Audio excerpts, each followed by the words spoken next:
सर्वांना महाशिवरात्रीच्या हार्दिक शुभेच्छा। जय सद्गुरू। सर्वांना माझा नमस्कार। जय सद्गुरू चॅनलमध्ये तुमचं स्वागत आहे।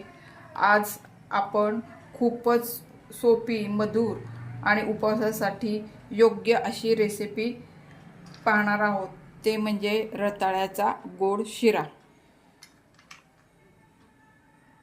चला तर मग आपण सुरुवात करूया।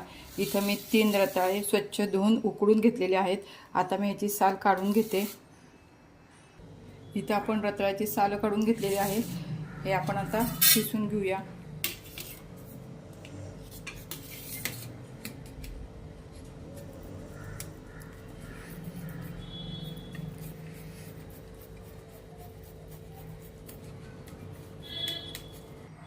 रताळे आपले किसून झालेले आहेत आणि हा किस 1.5 वाटी भरलेला आहे। आता आपण इकडे मी गॅसवर कढई ठेवलेली आहे। यामध्ये मी चांगलं तूप 2 चमचे टाकत आहे।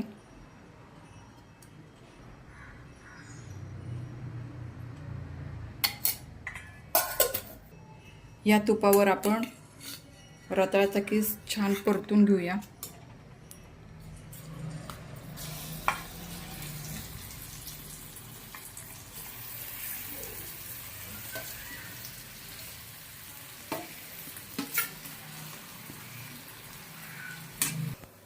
हे मिश्रण मी 4-5 मिनिटं झाले परतून घेतलेलं आहे।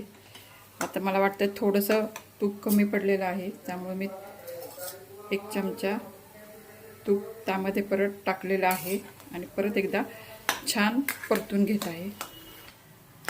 रताळ्याचा खिस हा छान तुपामध्ये परतून झालेला आहे। इथं मी अर्धी वाटी गूळ घेतलेला आहे, तो पण किसून घेतलेला आहे। रताळे गोड असतात म्हणून मी अर्धी वाटीच गूळ घेतलेला आहे, तो त्यामध्ये टाकलेला आहे आणि त्यामध्ये ते आता गूळ परतून घेत आहे। किसलेला गूळ टाकल्यावर आपण सगळं हे मिश्रण परत एकजीव करून घेऊया। आपलं हे मिश्रण कढई सोडत आहे, त्यामुळे आपला हा शिरा तयार झालेला आहे। आता आपण त्यामध्ये इकडे मी काजू घेतलेले आहे आणि इकडे बदाम आहे, हे मी भिजून त्याचे काप करून घेतलेले आहेत। हे काजू आहेत ते त्यामध्ये आपण टाकून घेऊया